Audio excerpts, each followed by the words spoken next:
Full चुकी फिर plate पाई होगी।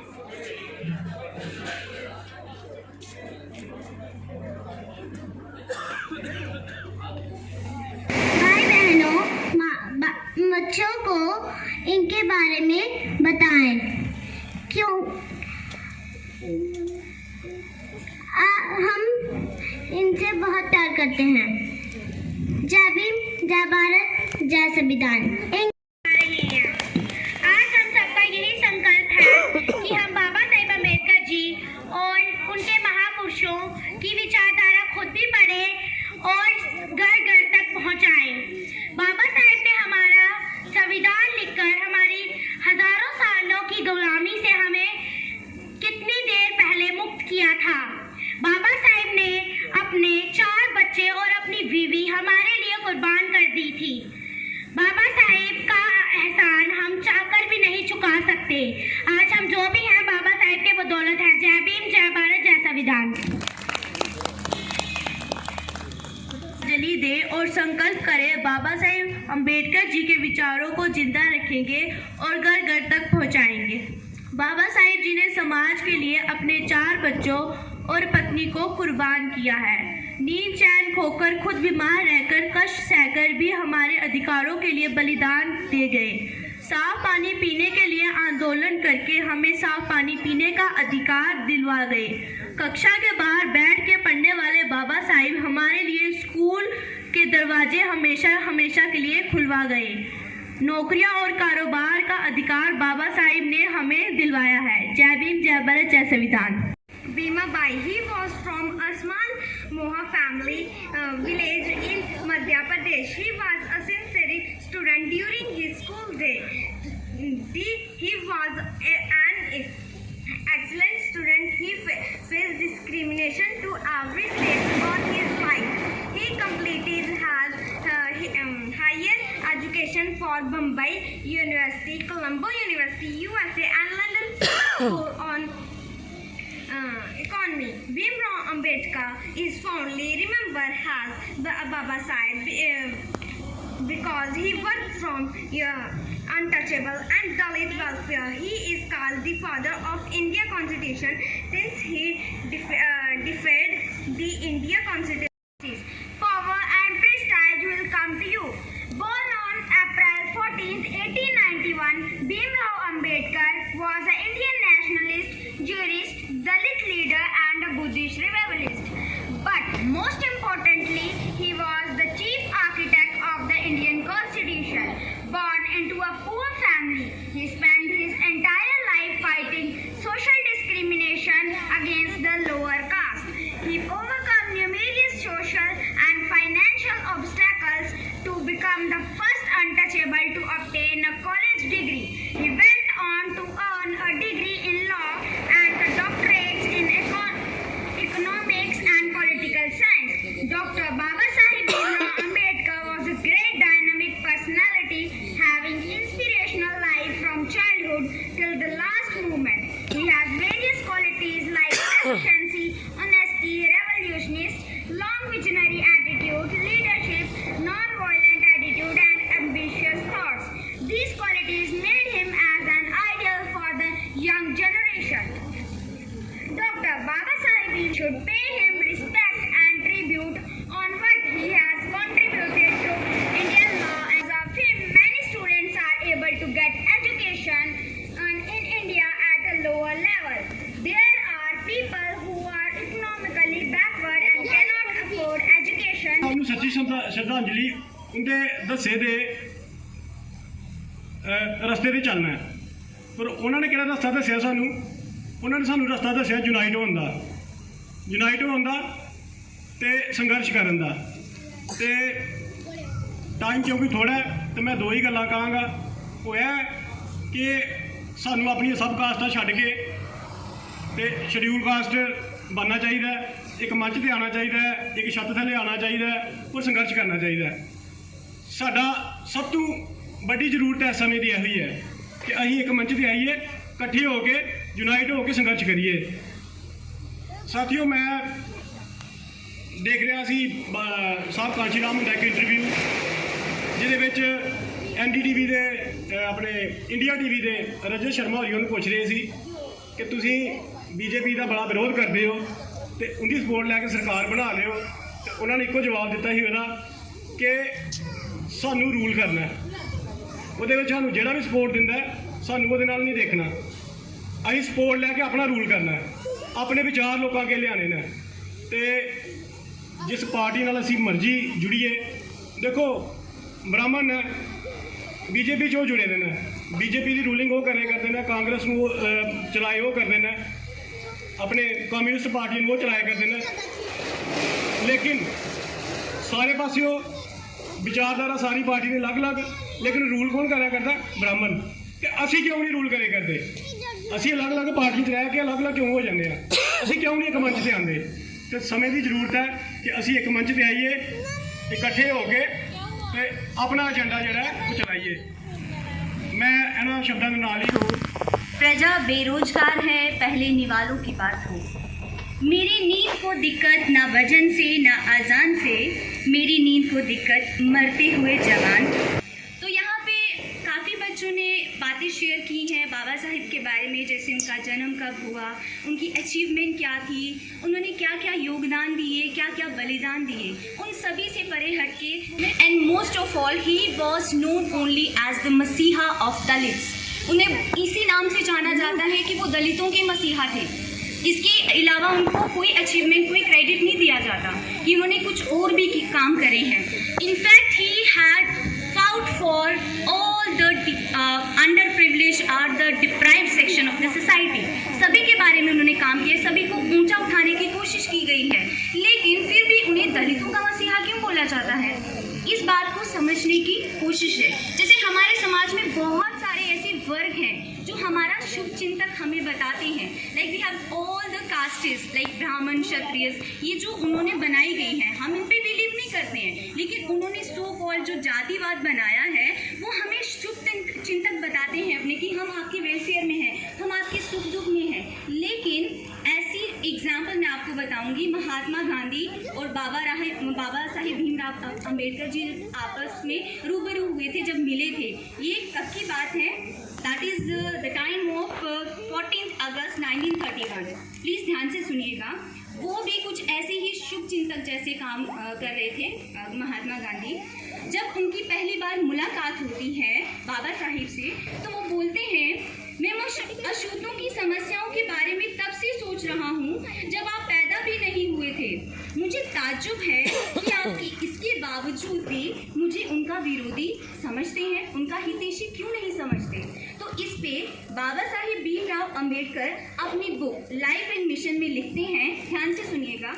वो कहते हैं महात्मा गांधी जी से, अगर आप अछूतों के बहुत शुभ चिंतक हैं, अगर आप उनके खैर ख्वाह हैं, तो अपने कांग्रेस में सदस्य होने के लिए आपने खादी पहनने की शर्त रखने के बजाय कुछ ऐसा किया होता जैसे अस्पर्शता यानी अनटचेबिलिटी निवारण की पहली शर्त रखी होती। आपने सुना होगा गांधी जी जब कांग्रेस के मेंबर बने थे तो उन्होंने ये शर्त रखी थी कि उन्होंने ये बताया था कि मुझे खादी की उन्होंने ज़्यादा प्रेफरेंस दी थी कि खादी जो भी पहनेगा उन्हें सपोर्ट करेगा तो वो इसका मेंबर बन जाएगा। लेकिन यहाँ पे भीमराव अम्बेडकर जी बोलते हैं, बाबा साहिब क्या बोलते हैं कि अगर आपकी विचारधारा दलितों के हित में होती तो आप ऐसा कभी नहीं बोलते, और आपकी मेन प्रायोरिटी क्या होनी चाहिए थी? आपकी ये सोच होनी चाहिए थी कि किसी भी व्यक्ति को जिसने अपने घर में कम से कम एक अछूत व्यक्ति या महिला को नौकरी नहीं दी हो, या उसने एक अछूत व्यक्ति के पालन पोषण का बीड़ा ना उठाया हो, या उसने कम से कम सप्ताह में एक बार किसी एक अछूत व्यक्ति के साथ खाना ना खाया हो, तो उसे कांग्रेस का सदस्य बनने की अनुमति नहीं दी जानी चाहिए थी।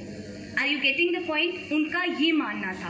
और हम क्या करते हैं, अगर कोई हमें हंस से बात कर लेता ना कि हम आपकी जाति के वेलफेयर के लिए, आप हमें वोट कास्ट करो, हम आपके बारे में सोचेंगे, लेकिन वो हमसे वोट तो ले लेते लेते हैं, लेकिन हमें रिप्रेजेंट नहीं करता। अम्बेडकर जी कुछ ऐसी हस्ती थी कि उन्हें बचपन से पढ़ने का बड़ा शौक था, और हम लोग जो हैं पढ़ाई से दूर जा रहे हैं। उन्होंने हमें ये रास्ता दिखाया था कि हमें शिक्षित होना है, लेकिन हम लोग क्या है, हम शिक्षित नहीं हो रहे, हम कर्म कांड में फंस रहे हैं कि ये जाति का भगवान है, हमें इस भगवान की पूजा करनी चाहिए, हमें सोमवार के व्रत रखने चाहिए, अच्छा वर मिलेगा, हमें 21 सोमवार के व्रत रखने चाहिए क्योंकि हमें अच्छी नौकरी मिलेगी। मैंने रखे हैं, मैं इन चीज़ों से गुजर चुकी हूँ, लेकिन जब इंसान को अकल आती है फिर वो इन चीज़ों से बाहर आके सोचता है कि मैंने अपनी लाइफ जो पीछे गुजारी है, क्या तब मैं अनएजुकेटेड थी, क्या तब मैं शिक्षित नहीं थी। बाबा साहिब की ये भी बोलते थे कि हम लोग एजुकेटेड होने के बाद भी मंदिरों में जाते हैं, लंबी लंबी कतारों में, बड़ी अच्छी पिक्चर्स भी बनी है इसके ऊपर।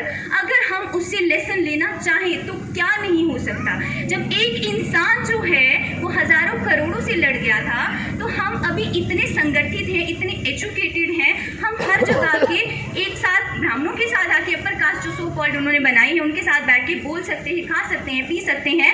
तो हम ये क्यों नहीं कर सकते कि आज हम संगठित रहें, हम एकजुट रहें, मीन्स हम यूनिटी में रहें, तभी हम ऐसे लोगों को हरा सकते हैं। उनका मानना ये था कि समाज में जब तक जात पात रहेगी ना, तब तक बाबा साहिब के विचारों पे कोई अमल नहीं कर पाएगा।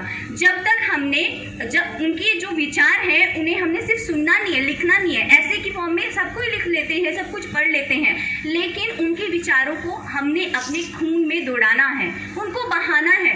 यानी वो जो ब्लड हमारी वेन्स में फ्लो कर रहा है, उनमें उनके विचार होने चाहिए, उनकी लेसन्स होने चाहिए जिनके ऊपर हमें चलना है। वो बोलते हैं कि हमारे शुभ चिंतक जो हैं वो हमारे शुभ चिंतक तब तक नहीं है जब तक वो हमारे साथ, हमारी सोच के साथ मिलके नहीं चलते हैं। दुकानों में जाते हैं शॉपिंग करने के लिए, किसी महाजन की शॉप में जाएंगे, ब्राह्मण की शॉप में जाएंगे, वी आर मोस्ट वेलकम, हमारा बहुत सत्कार किया जाता है।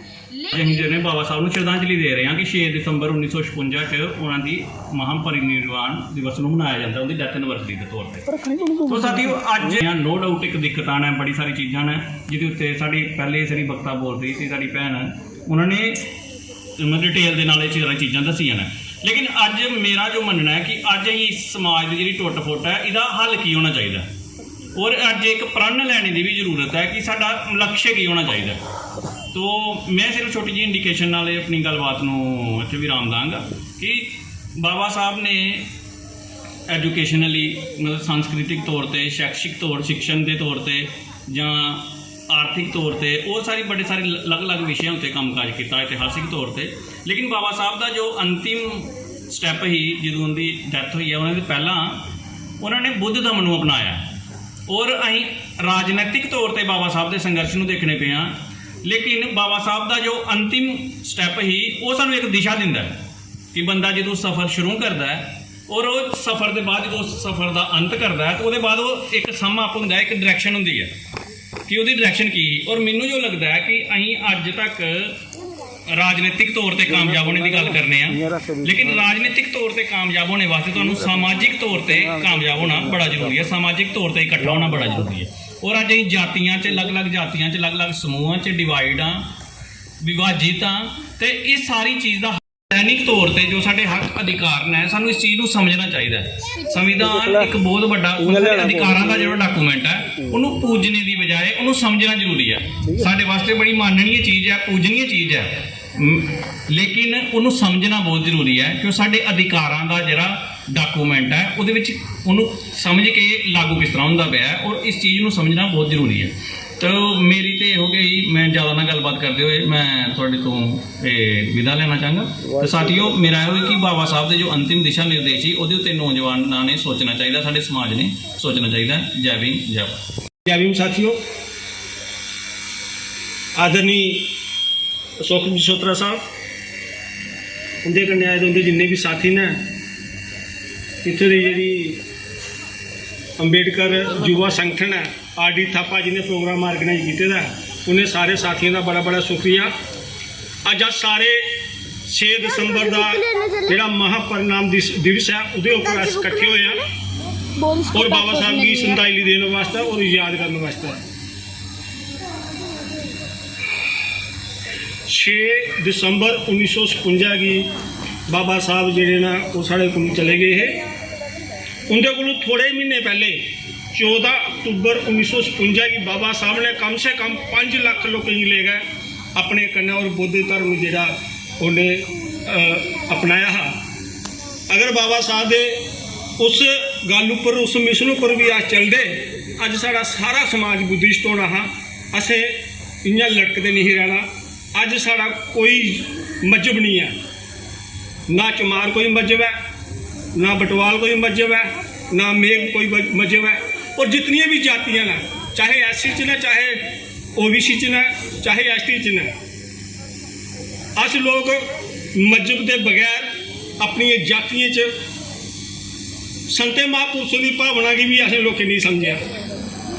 अगर गुरु रविदास महाराज जी का इक्को शब्द अस पढ़ लेंदे, उसकी अपना लेंदे, जात पात के फेर में उलझे रहे सब लोग, मानुषता को खाता है रविदास जात का रोग। अहें इस शब्द की भी नहीं अपनाया, अह अपनी जातियां पक्कियां कर लगते। कबीर साहब के शब्द है, एक बूंद एको मल मूत्र, एक चाम एक गूदा, एक जोत से सब जग उपजा, का बामन का सूदा। उन्हें तो सारी दुनिया की ब्राह्मणे की भी बिचे समेटिया। उन्हें आख्या भाई सारे लोग जिहड़े ने वो एक समान है, ना कोई जाति है ना कुछ है, लेकिन फिर भी अस लोग डिवाइड करे चा जातियों च। और उसके बाद बाबा साहब की सोच, उहदे उपर जिहड़ा वक्त है बाबा साहब का सारे लोगों का अंदोलन करने का, उस टाइम पर सारे समाज पर परेशानियां हाँ। सारे संते महापुरुषों के टाइम पर सारे समाज के उपर परेशानियां हाँ। जदों सारे समाज के संत महापुरुष आए उन्हें अंदोलन किया, उस टाइम पर असें लोगों की मंदिर च नहीं जान देना, अगर मंदिर च रब का नाम नहीं सुन देना। और इतनी बुरी कठिनाइयां जिसले साढ़े समाज की पाया गया तो समाज एक होया, उन्हें अंदोलन किया। और उनके कन्नै बाबा साहब उन्हें गल की मैडम होरें नवाले की रोटी की। गरीब मजदूर गरीब इंसान साढ़े जिहड़े ने, चाहे कोई भी एससी ला लो, एसटी ला लो, ओबीसी ला लो, इंदे विच उनकी गल करने वास्ते उनकी बाह पकड़ने वास्ते अज कोई नहीं। बाबा साहब अंबेडकर 1947 देश आजाद होया, उहदे पहले अंग्रेजों की हुकूमत है। उस टाइम भी बाबा साहब अंबेडकर ने जो मजदूरी की तड़प की समझिया तो उन्हें अपनी लेबर पार्टी बनाई। लेबर पार्टी बनाया, कुछ अपने कैंडिडेट जिताए, फिर वो लेबर मिनिस्टर बने अंग्रेजी की सरकार दे विच। अज मजदूर साढ़ा जिहड़ा गरीब वर्ग है वो परेशान है। अज अस आखने कि साढ़े हक हकूक खत्म हो लगे दे। संविधान है तो अज शशि भी इत्थे स्टेज पर बोलन लगे दा। संविधान है तो अस सारे इत्थे बैठे दे हां। संविधान के बगैर ही रातों रात इंदे जिहड़े कानून बदल जाते। राती फरमान आ जाता गौरमेंट का कि सवेरे नोटबंदी आ, सब कुछ खत्म। राती उनका फरमान आता। हुण देखो पिछले जितने भी जम्मू कश्मीर का साड़ा नौकरी वाला 350 रुपये आटोमैटिक उन्हें उनके अकाउंट चु कर लेने, अपनी मर्जी कन्नै कर लगते। खाना के, लाना के, पाना के, कपड़ा के पाना। संविधान होंदे होई भी ये लोग अपने हुकूमत के नशे के उपर अपने हुक्म जिहड़े ना वो चलाई जा रहे। जे अगर संविधान साड़ा समाप्त होया या संविधान की बदलिया, बदल नहीं सकते और ना ये बदलोना। लेकिन फिर भी जिन्नी देर तक इनकी हुकूमत है इन्नी देर तक इन्हें लोग अपनियां कलाबाजियां जड़ियां दसते रहना। और इकट्ठे होने की गल तब तक अस इकट्ठे नहीं हो सकते जब तक अस लोग किसी धर्म दे विच नहीं जाएंगे। जब तक साड़ा कोई धर्म नहीं, अं जाति च बंडे रहांगे, अपने विच लड़ते रहांगे। ना साड़ा कोई संगठन मजबूत होना, ना साड़ी कोई पार्टी मजबूत होनी। और जब तक अस गरीब लोगों के विच नहीं जाएंगे तब तक लोग साढ़े कन्नै जुड़ना नहीं। ये चीज़ां जड़ियां ना असें गी मननियां पौणगियां। सच्चाई है क्योंकि एक वर्ग की असें नज़रअंदाज कीते दा। बाबा साहब दे संविधान कन्नै जड़ियां असेंगी सहूलतां मिलियां, जड़ी असेंगी रिजर्वेशनां मिलियां, प्रमोशनां मिलियां, अगे बधने का मौका मिलिया, उहदे विच जियां जियां सब अगे बधदे गए अपने गरीब समाज की भुलदे गए। जब तक अस अपने गरीब समाज के कोल अपने लोगों के विच नहीं जाएंगे तब तक ना लोकें जुड़ना। अज लोगों की बाह पकड़ने वाले लोग चाहिए। बाह कौन पकड़ता? उत्थों का कोई शर्मा, उत्थों का कोई चौधरी, उत्थों का कोई गुप्ता। निक्के निक्के काम होंगे लोगों के, लेकिन अस लोग अपने गेटों बाहर नहीं निकलते, लोगों कन्नै मिलते नहीं।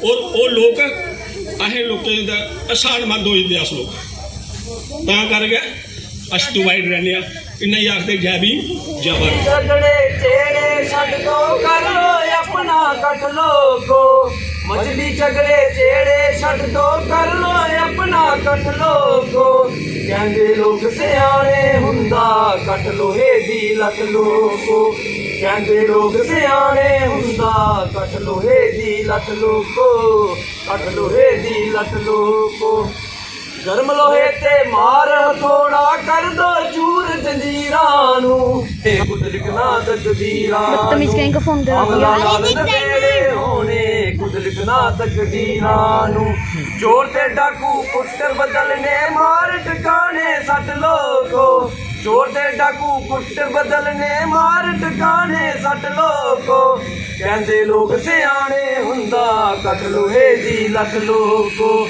ਕਹਿੰਦੇ ਲੋਕ ਸਿਆਣੇ ਹੁੰਦਾ ਕੱਟ ਲੋਹੇ ਦੀ ਲੱਤ ਲੋਕੋ ਕੱਟ ਲੋਹੇ ਦੀ ਲੱਤ ਲੋਕੋ ਕੁੱਤਿਆਂ ਨਾਲੋਂ ਭੈੜੀ ਜ਼ਿੰਦਗੀ ਜੀਣਾ ਵੀ ਕੋਈ ਜੀਣਾ ਏ ਕੁੱਤਿਆਂ ਨਾਲੋਂ ਭੈੜੀ ਜ਼ਿੰਦਗੀ ਜੀਣਾ ਵੀ ਕੋਈ ਜੀਣਾ ਏ ਰਲ ਕੇ ਪਾਣੀ ਫਤਿਹ ਮੌਤ ਤੇ ਰਲ ਜ਼ਖਮਾਂ ਨੂੰ ਪੀਣਾ ਏ ਰਲ ਕੇ ਪਾਣੀ ਫਤਿਹ ਮੌਤ ਤੇ ਰਲ ਜ਼ਖਮਾਂ ਨੂੰ ਪੀਣਾ ਏ ਚੋਰ ਤੇ ਡਾਕੂ ਪੁੱਤਰ ਬਦਲਨੇ ਮਾਰ ਟਿਕਾਣੇ ਸੱਟ ਲੋਕੋ ਚੋਰ ਤੇ ਡਾਕੂ ਪੁੱਤਰ ਬਦਲਨੇ ਮਾਰ ਟਿਕਾਣੇ ਸੱਟ ਲੋਕੋ ਕਹਿੰਦੇ ਲੋਕ ਸਿਆਣੇ ਹੁੰਦਾ ਕੱਟ ਲੋਹੇ ਦੀ ਲੱਤ ਲੋਕੋ ਕਹਿੰਦੇ ਲੋਕ ਸਿਆਣੇ ਹੁੰਦਾ ਕੱਟ ਲੋਹੇ ਦੀ ਲੱਤ ਲੋਕੋ ਕੱਟ ਲੋਹੇ ਦੀ ਲੱਤ ਲੋਕੋ ਅੱਕ ਨਾ ਜਾਣਾ ਥੱਕ ਨਾ ਜਾਣਾ ਪੈਂਦੇ ਬੜੇ ਲਮੇਰੇ ਨੇ ਅੱਕ ਨਾ ਜਾਣਾ ਥੱਕ ਨਾ ਜਾਣਾ ਪੈਂਦੇ ਬੜੇ ਲਮੇਰੇ ਨੇ ਆ ਚਾਨਣ ਦੀ ਫਸਲ ਬੀਜੀਏ ਕਰਨੇ ਦੂਰ ਹਨੇਰੇ ਨੇ ਆ ਚਾਨਣ ਦੀ ਫਸਲ ਬੀਜੀਏ ਕਰਨੇ ਦੂਰ ਹਨੇਰੇ ਨੇ ਫੇਰ ਭਜਾਉਣਾ ਇਸ ਦੁਨੀਆ ਤੋਂ ਬਲ ਜਾਈਏ ਲਟ ਲਟ ਲੋਕੋ ਫੇਰ ਭਜਾਉਣਾ ਇਸ ਦੁਨੀਆ ਤੋਂ ਬਲ ਜਾਈਏ ਲਟ ਲਟ ਲੋਕੋ ਕਹਿੰਦੇ ਲੋਕ ਸਿਆਣੇ ਹੁੰਦਾ ਕੱਟ ਲੋਹੇ ਦੀ ਲੱਤ ਲੋਕੋ ਕਹਿੰਦੇ ਲੋਕ ਸਿਆਣੇ ਹੁੰਦਾ ਕੱਟ ਲੋਹੇ ਦੀ ਲੱਤ ਲੋਕੋ ਕੱਟ ਲੋਹੇ ਦੀ ਲੱਤ ਲੋਕੋ ਸਾਥੀਆ ਇੱਕ ਸਲੋਗਨ ਮਾਰ ਕੇ ਤੋਂ ਥੋੜਾ ਜਵਾਬ ਦੇ ਜੈ ਜੈ ਜੈ ਜੈ ਜੈ ਭੀਮ ਜੈ ਭੀਮ ਜੈ ਭੀਮ ਜੈ ਕਬੀਰ ਜੈ ਭੀਮ ਜੈ ਭੀਮ ਜੈ ਭੀਮ ਜੈ ਰਵਿਦਾਸ ਜੈ ਭੀਮ ਜੈ ਭੀਮ ਜੈ ਭੀਮ ਜੈ ਜੈ ਨਾਨਕ ਜੈ ਭੀਮ ਜੈ भीम जय भीम इंकलाब जिंदाबाद जिंदाबाद। अप्रैल को 125 देशों में बाबा साहब के नाम पर नॉलेज डे मनाया जाता है। आज बाबा साहब भारत के ही नहीं पूरे विश्व के रत्न बन चुके हैं। इतना कद्दावर नेता पूरे विश्व में शायद ही कोई दूसरा हो। तो बाबा साहब के चरणों में मेरा शत नमन है और जो उन्होंने हमारे लिए किया वो शायद कोई दूसरा कर भी नहीं पाएगा। तो ऐसी महान विभूति को याद करना अपने आप में एक बहुत ही बड़ी बात होगी। आपका जीवन 1891 से लेकर 1956 तक का है। 65 इयर्स की एज में उनकी डेथ हुई है, परिनिर्वाण हुआ है, महापरिनिर्वाण हुआ है। और जिंदगी के 40 साल उन्होंने सार्वजनिक जीवन में दिए। 1916 से लेकर 1956 तक जो पीरियड है, ये 40 साल का पीरियड बाबा साहब का जो है ये अपने समाज को समर्पित है। और सिर्फ अपने समाज को ही समर्पित नहीं है बल्कि पूरे भारत को। यहां तक कि मैं ये कहना चाहूंगा कि बाबा साहब के काम अंतरराष्ट्रीय स्तर पर सबको समर्पित है। ये अंतरराष्ट्रीय स्तर पर कैसे समर्पित है, इसके 2-3 छोटे से उदाहरण मैं देना चाहूंगा। इस पर अगर आप ध्यान देंगे तो आपको पता चलेगा कि बाबा साहब सिर्फ भारत रत्न ही नहीं है, वो विश्व रत्न है। बाबा साहब के अगर आप एजुकेशन पे हम बात करें तो उनकी करीब 32 डिग्रियां उनके पास। 9 लैंग्वेजेस पे उनकी कमांड थी। कमांड का मतलब है उसमें वो किसी भी हद तक लिख सकते थे, पढ़ सकते थे, जिनमें 4 उनकी डॉक्टरेट हैं। एक उन्होंने पीएचडी कर रखी थी एक इन्होंने DSc डॉक्टरेट ऑफ साइंस कर रखी थी, एक उन्होंने D.Litt लिटरेचर में डॉक्टरेट कर रखी थी। ये 3 तो उन्होंने अर्न कर रखी थी। चौथी डॉक्टरेट उनको लॉ में LLD मिली थी ऑनरेरी। जब उन्होंने भारत का संविधान लिखा उसके बाद उन्हें उसी लॉ कॉलेज से यहां से वो पढ़ के आए थे, उन्होंने उन्हें LLD की डिग्री जो ऑनरेरी है वो उन्हें दी थी। तो उनकी 4 डॉक्टरेट हैं। अब आप उनकी डॉक्टरेट पे फोकस करिए। जो पढ़े लिखे लोग हैं वो मेरी बात को बड़ी आसानी से समझेंगे, जो कम पढ़े लिखे वो भी अगर कोशिश करेंगे तो जरूर समझेंगे। हमारे इंडिया में डॉक्टरेट की डिग्रियां बांटी जाती हैं,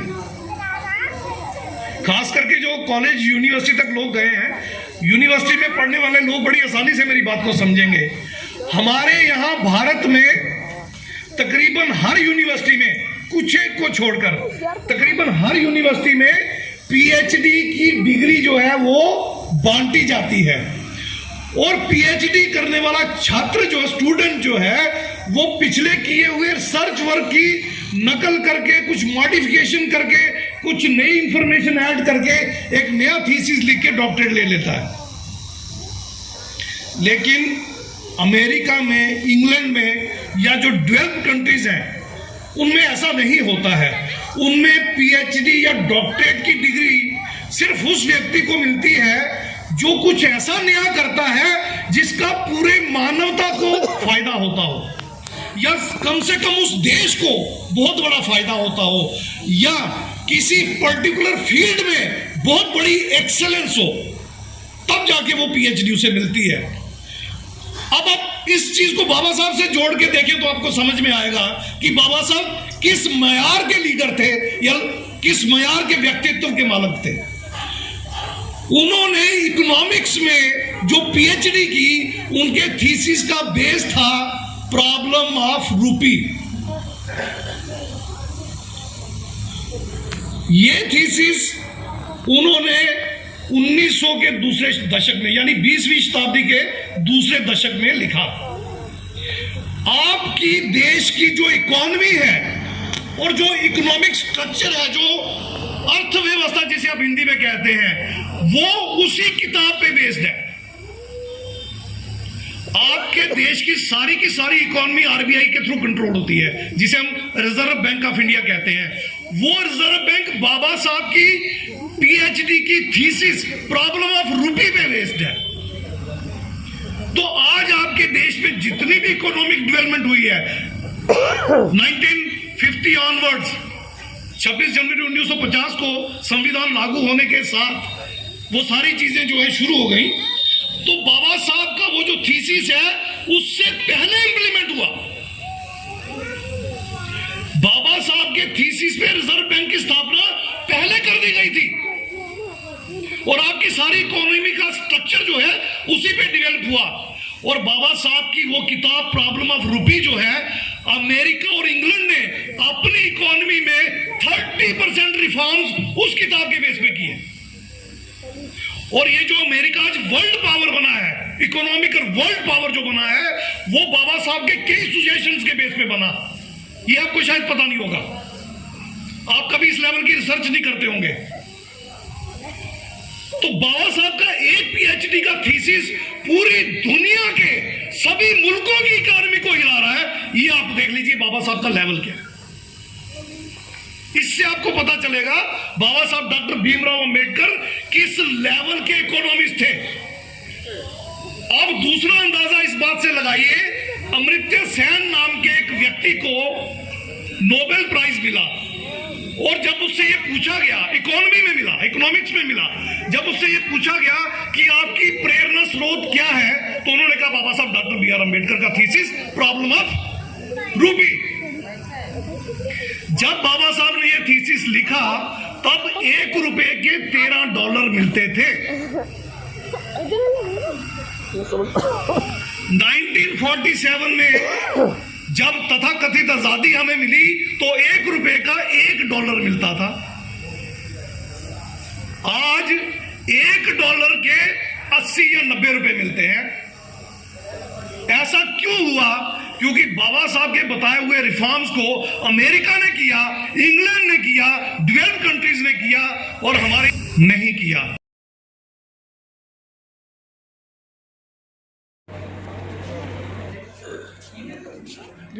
फुल चुकी फिर प्लेट आई पाई होगी।